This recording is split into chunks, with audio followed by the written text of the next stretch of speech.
Bonjour et bienvenue à tous sur Green Carto dans une nouvelle vidéo tutoriel. Aujourd'hui, nous allons voir comment concevoir un formulaire de saisie dans QGIS.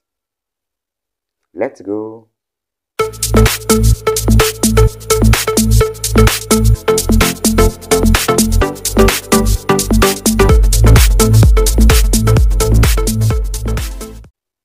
Alors, pourquoi concevoir un formulaire de saisie dans QGIS? Lorsque vous êtes sur le terrain et que vous récoltez vos données, vous êtes appelé à revenir dans votre ordinateur et de saisir ces données pour pouvoir les utiliser, les spatialiser. Ce qu'on a l'habitude à faire, c'est de concevoir une base de données orientée texte avec un logiciel tel que Excel. Pourtant, il existe aussi une autre meilleure façon qui consiste à créer un formulaire de saisie au sein de QGIS directement. Cela permettra à la fin de pouvoir mieux contrôler les données que nous entrons dans notre base de données. Sans plus tarder, nous allons donc procéder à la conception de notre formulaire de saisie au sein de QGIS. Ensuite, nous allons créer les différentes couches qui vont contenir nos données récoltées sur le terrain. Ici, nous allons prendre l'exemple d'un cas simple. Imaginons nous étions sur le terrain, nous avons collecté les données sur les routes, à savoir les routes principales, les routes secondaires et les pistes. Nous allons donc concevoir notre formulaire de saisie suivant cet exemple-là. La première des choses que nous aurons donc à faire, c'est de créer une couche qui va contenir les données. Pour ce faire, nous allons nous rendre sur la barre de menu, puis sur l'option couche. Une fois sur l'option couche, nous allons prendre créer une couche. Ensuite, choisir nouvelle couche Shapefile. Une boîte de dialogue apparaît. Ici, nous devons renseigner le nom de notre couche que nous souhaitons créer, ainsi que le répertoire dans lequel nous allons stocker, enregistrer notre couche. Au niveau de nom de fichier, nous allons cliquer sur ce bouton pour parcourir. Nous allons choisir le répertoire dans lequel nous allons stocker notre couche. Pour nous, nous allons stocker ça par défaut dans le dossier document. Nous allons appeler notre couche route. Une fois c'est fait, nous allons cliquer sur le bouton enregistrer. Maintenant, nous allons choisir le type de géométrie. Étant donné qu'il s'agit des routes, notre type de géométrie à ce niveau sera des lignes.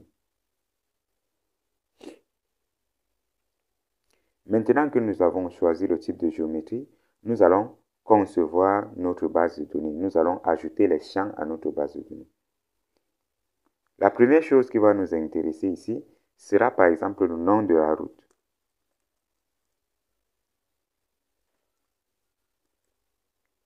Nom route. Le type sera texte. Nous allons laisser la longueur à 80 et nous allons tout juste cliquer sur le bouton ajouter à la liste des champs. Comme deuxième champ, nous pouvons nous intéresser à la distance, c'est-à-dire la longueur de la route. La distance ici ne sera pas de type texte. La distance sera de type decimal number.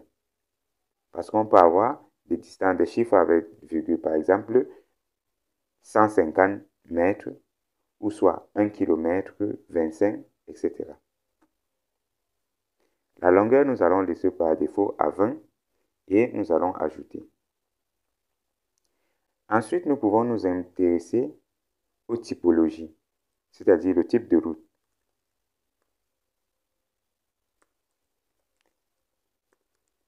Ici, nous allons paramétrer plus tard.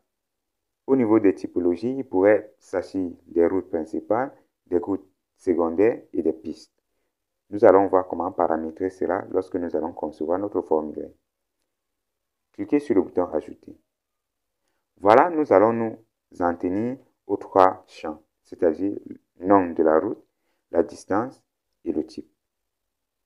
Maintenant, cliquez sur le bouton OK. Nous avons dans notre couche qui vient d'être conçue. Notre couche s'appelle route. Maintenant, voyons comment paramétrer notre formulaire de saisie.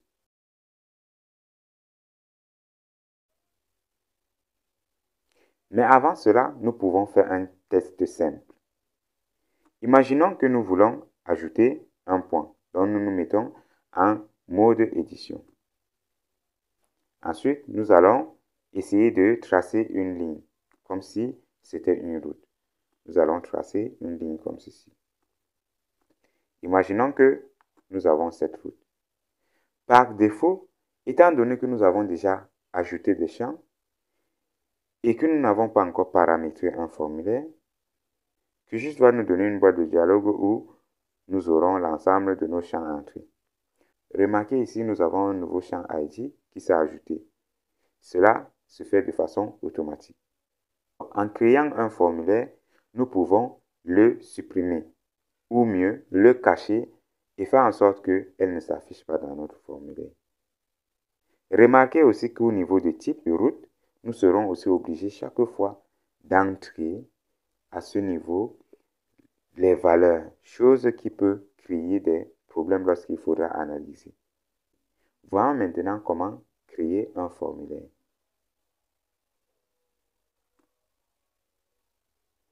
Pour ce faire, nous allons faire un clic droit sur notre couche, puis Propriétés. Lorsque nous cliquons sur Propriétés, nous serons redirigés sur ce panneau de propriété. Par défaut, nous allons nous retrouver au niveau de la symbologie. Ce qui nous intéresse ici, ce n'est pas la symbologie, mais plutôt le formulaire. Donc, nous allons nous rendre au niveau du formulaire, à ce niveau. Gérer les formulaires personnalisés et les configurer. Nous allons faire un clic. Voilà où tout commence avec la conception des formulaires. Ici, nous avons l'ensemble de nos champs que nous avons définis lorsque nous avons créé notre couche. Par défaut, nous avons la génération automatique. C'est-à-dire, si nous validons maintenant, notre formulaire sera créé de façon automatique. Nous ne pouvons pas mieux paramétrer, c'est-à-dire les dispositions, etc. Partons donc sur un premier temps sur les paramétrages. Cliquez sur Non-route. Lorsque vous cliquez sur un champ, vous aurez des propriétés qui vont s'afficher, à savoir Général, Type outil, Contraintes et défauts. Ce qui nous intéresse ici, principalement, c'est deux choses. Type d'outil et contrainte. Type d'outil ici permet de changer ou soit de donner le type d'information ou soit de données que nous souhaitons collecter. Par défaut ici, nous avons édition de texte. Étant donné que nous allons entrer des noms, nous allons donc prendre édition de texte. Cela nous permettra de recueillir des textes. Passons maintenant au niveau des contraintes. Ici, nous avons principalement deux types de contraintes. Nous avons les contraintes note nulle et les contraintes uniques. À quoi servent donc ces contraintes? Ces contraintes servent à restreindre des actions de notre base de données. Imaginez par exemple, quelqu'un peut ajouter une route et ne pas donner un nom. Cela ne générera pas de problème lorsque vous saisissez vos données. Par contre, lorsqu'il s'agira par exemple d'afficher les étiquettes, vous aurez des soucis à ce niveau. Vous aurez des noms qui n'auront pas d'étiquette. Tout simplement parce qu'il n'y avait pas de contrainte. Rien n'obligeait l'utilisateur à pouvoir entrer des données. Voilà l'utilité donc des contraintes. La contrainte non nulle impose donc à l'utilisateur de pouvoir entrer une valeur avant de continuer l'opération. Si nous voulons restreindre, donc, si nous voulons obliger l'utilisateur de notre base de données à entrer une valeur avant de poursuivre, nous allons donc assigner une contrainte non nulle. Donc, nous allons cocher. Lorsque vous cochez donc sur une contrainte, vous allez voir l'option renforcer la contrainte va s'activer. Renforcer la contrainte permet de bloquer encore l'exécution ou soit l'accomplissement de la tâche si l'utilisateur n'entre pas de données. Si nous laissons par défaut un non nul, cela va tout juste informer l'utilisateur qu'il faut entrer une valeur, mais cela ne va pas empêcher l'utilisateur de continuer ses actions même s'il n'entre pas de valeur. Nous allons essayer avec le type route. Cliquez sur le bouton Appliquer, puis OK. Maintenant, réessayons encore notre action. Nous traçons une nouvelle route.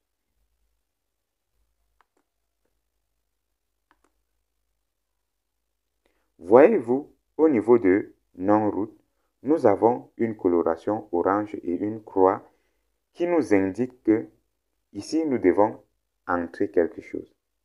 Cela nous indique évidemment que nous avons assigné une contrainte non nulle. Et la coloration ici est orange. Cela signifie quoi? Qu'il attire tout juste notre attention, mais ne peut pas empêcher qu'on enregistre notre donnée sans avoir donné un nom. Par exemple, je vais ici donner un ID, par exemple 1. Je donne par exemple une distance de 100. Remarquez que je ne vais pas entrer les autres valeurs, mais je vais cliquer sur OK.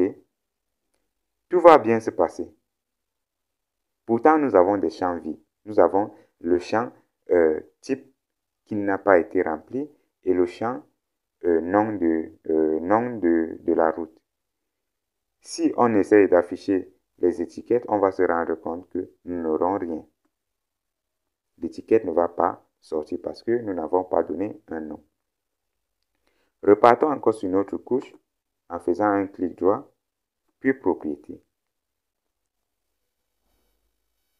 Cliquez encore une fois de plus sur non-route.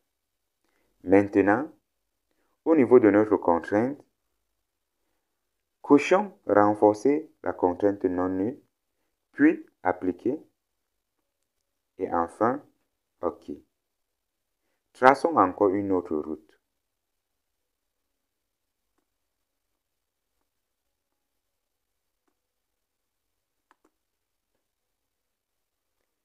Maintenant, nous avons notre boîte qui s'affiche. Essayons de renseigner l'ID. Mettons la distance à par exemple 75. Et vous allez vous rendre compte que le bouton OK n'est pas activé. Pourquoi? Parce que notre contrainte a été renforcée. Maintenant, vous ne pouvez pas continuer, vous ne pouvez pas enregistrer votre valeur tant que vous n'entrez pas un nom à ce niveau. Disons peut-être rue 2. Vous voyez maintenant que votre bouton OK a été activé et au niveau de notre champ non-route, nous avons là une flèche qui nous indique que effectivement nous avons une valeur. Maintenant, nous pouvons avec assurance cliquer sur notre bouton OK et continuer. Voyez-vous toute l'utilité d'un formulaire de saisie. Nous allons encore aller plus loin. Revenons sur notre couche en faisant un clic droit, puis propriété. Nous revenons encore sur notre exemple. Vous remarquez qu'à chaque fois, nous devons renseigner l'identifiant, c'est-à-dire le ID qui est à ce niveau. À chaque fois, nous devons renseigner cela. À chaque fois, nous devons renseigner cela. Pour ce faire, au lieu de faire une génération automatique, ici, nous allons choisir Drag and Drop Design. C'est-à-dire, nous allons choisir les éléments que nous souhaitons afficher dans notre formulaire. À ce niveau, nous allons voir disposition du formulaire. Nous allons donc enlever, supprimer le ID. Une fois cliqué sur ID, nous allons appuyer sur le bouton Moins. Vous allez remarquer que nous n'aurions plus ID dans notre formulaire. Cela va s'exécuter en back-office, donc nous n'aurons pas à chaque fois à assigner une valeur à notre identifiant. Maintenant, nous aurons tout juste le nom de la route, la distance ainsi que le type de route. Nous avons déjà assigné une contrainte à notre non-route. Maintenant, assignons également des contraintes à notre champ de distance. Notre champ de distance va contenir ici des chiffres. Ici, au niveau des types, nous allons laisser édition texte parce que nous allons recueillir des valeurs. Au niveau de notre contrainte, nous allons assigner la contrainte non nulle et nous allons renforcer cette contrainte. La contrainte unique ici permet d'avoir une valeur unique dans notre base de données. Étant donné que nous pouvons avoir des routes qui peuvent avoir de mêmes distances, nous ne pouvons pas assigner la contrainte unique. Maintenant que c'est fait, nous allons cliquer sur Appliquer. Nous allons aussi assigner la contrainte au niveau de type de route. Mais avant cela, nous allons voir ici au niveau de type d'outil. Ici, nous n'allons pas mettre édition de texte parce que nous n'aimerions pas à chaque fois entrer les différents types. Nous souhaitons avoir une liste de types et à choisir tout juste parmi cette liste. Donc, au niveau de édition de texte, nous allons changer et prendre liste de valeurs. Vous voyez ici, il y a plusieurs types que nous pouvons choisir. Des types case à cocher, valeur, couleur, date, heure, plage, etc. Ce qui nous intéresse ici, c'est la liste des valeurs. Cela nous permettra donc d'entrer des valeurs préalables que nous aurons tout juste besoin de choisir. Au niveau de valeurs, nous allons premièrement entrer ici route principale.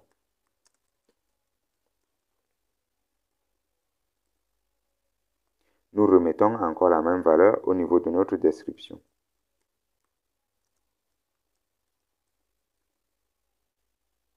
Ensuite, nous aurons la route secondaire.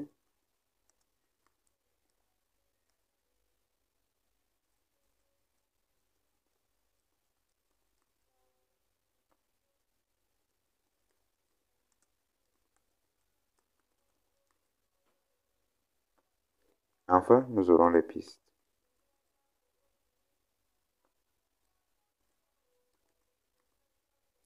Disons que voilà les valeurs que nous souhaitons avoir.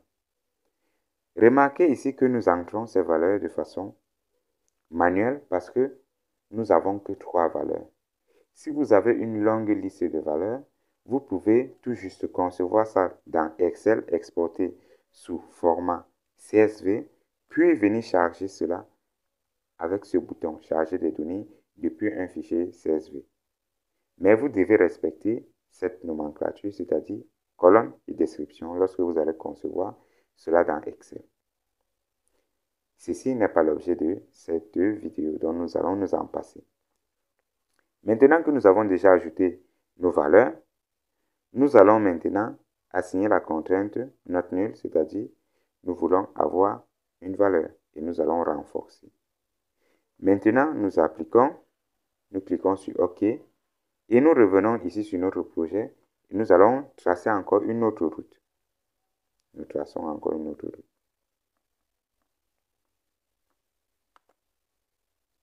Vous allez voir maintenant que dans notre boîte de dialogue, nous n'avons plus ID. Cela, c'est une bonne chose.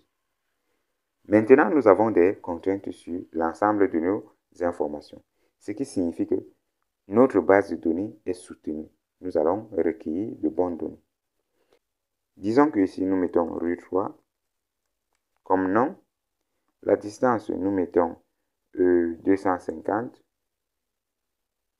Et au niveau des types, lorsqu'on clique dessus, nous avons la proposition des valeurs. Nous aurons tout juste à choisir. Nous allons dire que c'est une route principale. Voyez-vous, tout est clair et notre base de données n'aura jamais de champ vide. Maintenant, nous pouvons cliquer sur Ajouter et nous avons renseigné notre valeur. Si nous essayons d'aller voir notre table d'attributaires en faisant un clic droit, ouvrir table d'attributs, vous allez voir que comparé aux deux autres que nous avons renseignés plus haut, notre troisième champ est correct. Nous avons le nom de notre rue, nous avons là la distance et nous avons la typologie qui est route principale.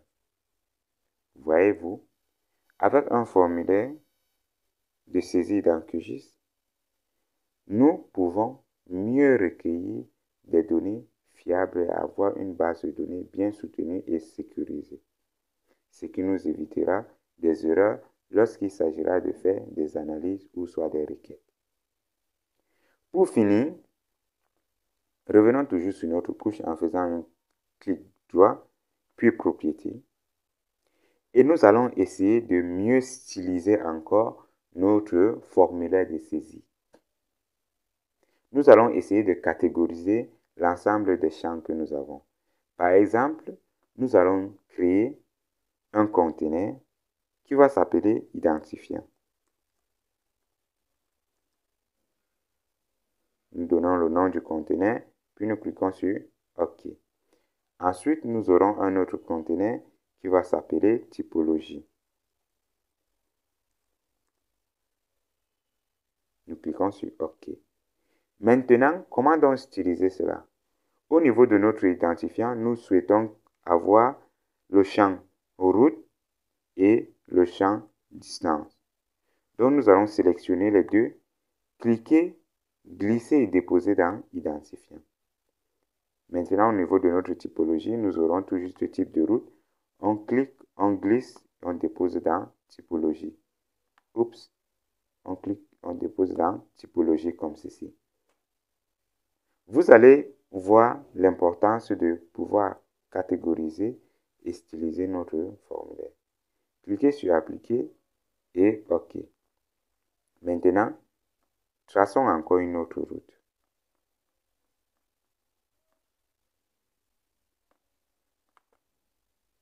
Remarquez maintenant que le visuel a changé.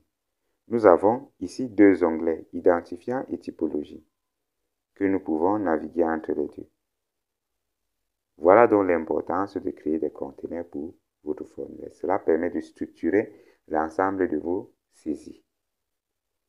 Voilà, c'était tout pour ce tutoriel.